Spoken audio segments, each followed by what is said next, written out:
So one thing about Back Bay is that it was one of the few neighborhoods in Boston that was actually designed from the ground up. Unlike the majority of neighborhoods, which, you know, all of the streets were just paths that eventually became streets. People used the paths, and that's why there are so many different one-ways. And if you go into the North End, nothing makes sense.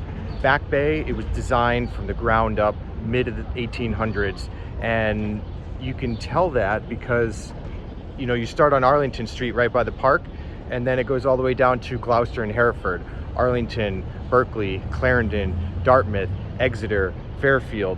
You know, they named them after the alphabet.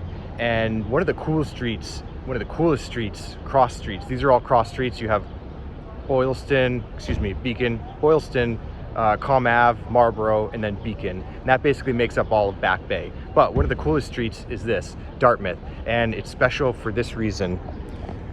Look at how wide it is. It is arguably the widest cross street on all of Boston. And you have a couple historic mansions. The Cushing House on the corner, 168 Marlborough Street. You have this absolutely beautiful mansion. They just went through and did a full repointing job, complete restoration on the exterior. 314, 312 Beacon, Dartmouth Street.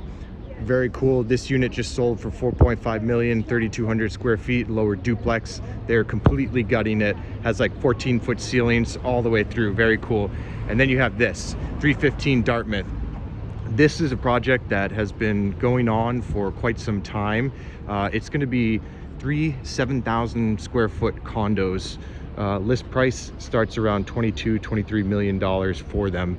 And it originally was a single family home, but was bought 4 or 5 years ago, and now is being turned into arguably one of the most spectacular condo boutique residences in Boston. And just, I mean, look at this building. Absolutely epic. 1882. Some serious clout living there. But again, looking down Dartmouth Street, you have all of this wide berth, and it's a lot of green space. And one thing that people love about living on Dartmouth Street is that you have a lot of light coming in from above, from behind. It's one of the widest streets. It's conveniently located. You basically are a few blocks from the park, which is awesome, the Common, and you're also just a few blocks away from really what Back Bay has to offer in terms of the amenities. Now, sometimes being all the way up by the park, well, it's arguably one of the more prestigious locations. You do have to walk a few more blocks if you're going to get groceries, if you're going to go out for dinner, if you're going to go shopping on Newbury Street. Whereas a location like Dartmouth Street, you're a little bit more accessible to those units. You also have this beautiful Hotel Vendome right here, which is now a condo building. We have a great unit for sale in there currently.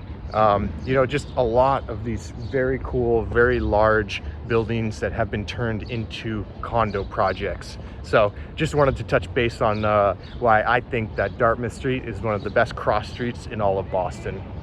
Hope you enjoyed. Stay tuned for more and subscribe.